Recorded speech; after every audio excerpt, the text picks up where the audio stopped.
Ada satu lagi yang perlu saya sampaikan berkaitan dengan sastra Jawa, Gagrag Anyar.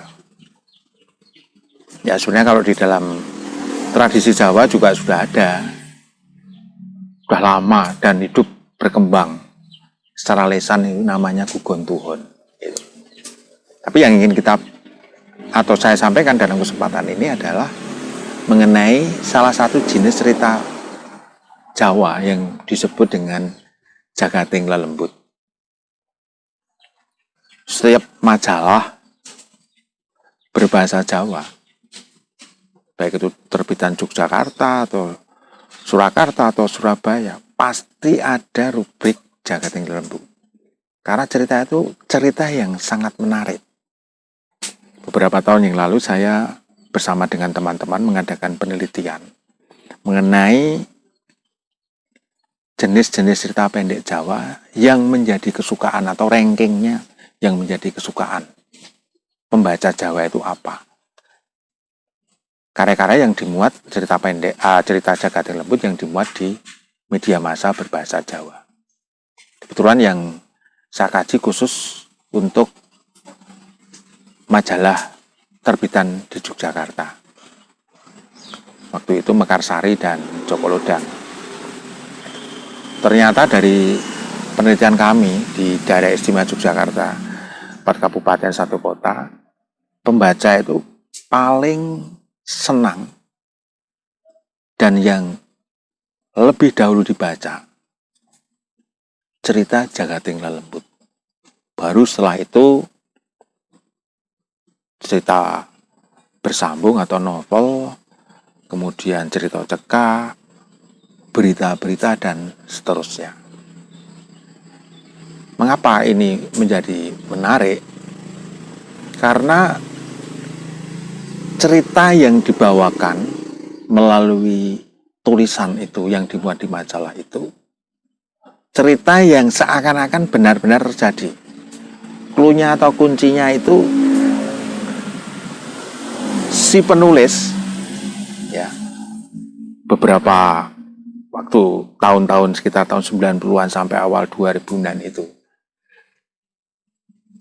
tokoh-tokohnya tidak disebutkan dengan nama-nama yang seutuhnya. Misalnya Kamisan, Surip, atau siapa, tidak. Tapi nama-nama itu disingkat. Misalnya K, Kamisan, Kamiso. Atau S, Surip, atau siapa, dan seterusnya. Tujuannya apa? Supaya pembaca itu ikut terlibat, seakan-akan bukan membaca sebuah cerita, tapi membaca sebuah laporan atau reportase yang dikemas dalam bentuk cerita. Ternyata sangat menarik. Dan menurut penelitian saya itu, banyak orang atau pembaca yang percaya bahwa yang dibaca itu bukan cerita fiksi, tetapi cerita atau kisah nyata. Itu saking menariknya karena ingin membaca takut. Ini karena dalam survei saya, kami juga bukan hanya melalui kuesioner, juga melalui langsung terjun ke lapangan itu bertanya, kenapa Mbak takut membaca? Karena ceritanya itu sering menakutkan. Loh, menakutkan kok senang gitu. Bagaimana ya Pak gitu. Lalu bagaimana tahu bahwa cerita itu menarik? Nah, ibu saya membacakan, saya sambil tiduran membaca. Itu kalau takut, kepala saya taruh bantal. Tapi begitu selesai ya sudah selesai gitu. Tapi saya senang gitu. Itu lucu gitu. Tetapi itu menunjukkan bahwa jenis cerita pendek dalam hal yang bertema atau mengambil setting mengenai Jagating Lelembut atau roh halus itu menjadi perhatian utama dari pembaca sastra Jawa. Tuh. Karena seakan-akan apa yang dibaca bukan fiksi tapi kisah nyata. Ada satu cerita yang menurut saya sangat berkesan. saya baca di dalam cerita Jagatinggilan Lembut. Kemudian juga kami praktekkan dengan teman saya. Ceritanya itu berjudul Nyebar Kembang. Jadi ada sebuah kisah gitu ya, seperti tadi tokohnya disingkat D gitu. D itu nggak tahu siapa gitu dalam cerita itu ya, nonton sebuah peristiwa atau event kesenian dan selesai, bunganya itu ternyata di balik panggung itu masih tersisa sangat banyak, tidak bisa dipakai semua atau masih tersisa sangat banyak. Dia sengaja ambil karena sudah tidak diopeni, tidak diperhatikan lagi oleh yang punya. Ya ambil, dia sengaja ingin ngeprank. Ya bahasanya sekarang itu ngeprank, menakut-nakuti. Bunga itu disebar di sepanjang jalan dalam radius sekian ratus meter, kemudian di tempat-tempat tertentu dia sebarkan agak banyak, misalnya di perempatan atau pertigaan. Nah, ternyata banyak orang yang ketakutan, bertanya-tanya, ini onopo, onopo kok kembang tawur disebar demikian banyak. Kembangnya itu ada mawarnya, ada kandilnya, lalu ada telurnya, seakan-akan itu membangun peristiwa magis gitu. Itu menurut saya satu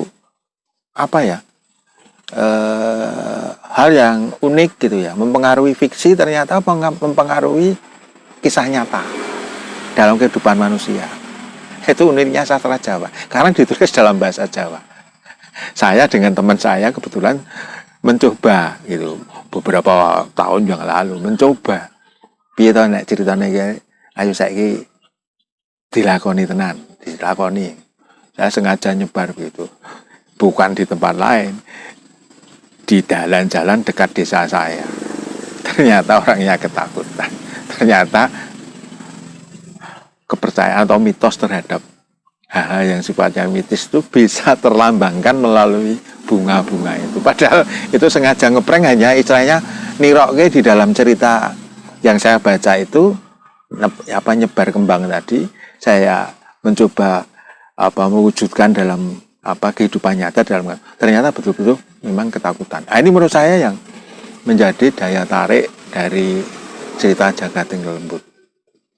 Salah satu hal yang yang perlu menurut saya untuk dipahami, karena cerita Jagatinggilan Lembut itu sebenarnya fiksi tapi sifatnya sangat personal. Jadi bukan cerita-cerita yang sifatnya itu sudah dalam tanda petik itu melegenda ya, karena itu dibuat oleh personal dalam rangka untuk kepentingan sebuah bacaan dengan panjang yang tidak terlalu banyak, karena mungkin hanya 1 halaman atau 1,5 halaman tapi menarik. Itu menurut saya yang harus dipahami. Cerita Jagatinggilan Lembut itu sebenarnya menjadi bagian dari cerita rakyat Jawa. Apalagi yang misalnya di tempat-tempat tertentu yang oleh masyarakat sekitar secara masif dipercaya menjadi awisan atau menjadi asas macam harus dihindari begitu. Itu nyata menjadi menarik lagi untuk menurut saya tidak dianggap dalam konteks kebudayaan sebagai sesuatu yang sirik, karena itu pasti ada sesuatu yang ingin dilestarikan oleh masyarakat di situ. Misalnya di bawah pohon besar gitu, supaya tidak ditebang, itu turun temurun ada cerita yang berkaitan dengan Jagatinggilan Lembut. Itulah teman-teman yang bisa saya sampaikan yang berkaitan dengan sekitar sastra Jawa pada saat ini. Salam album sastra Jawa, sukses.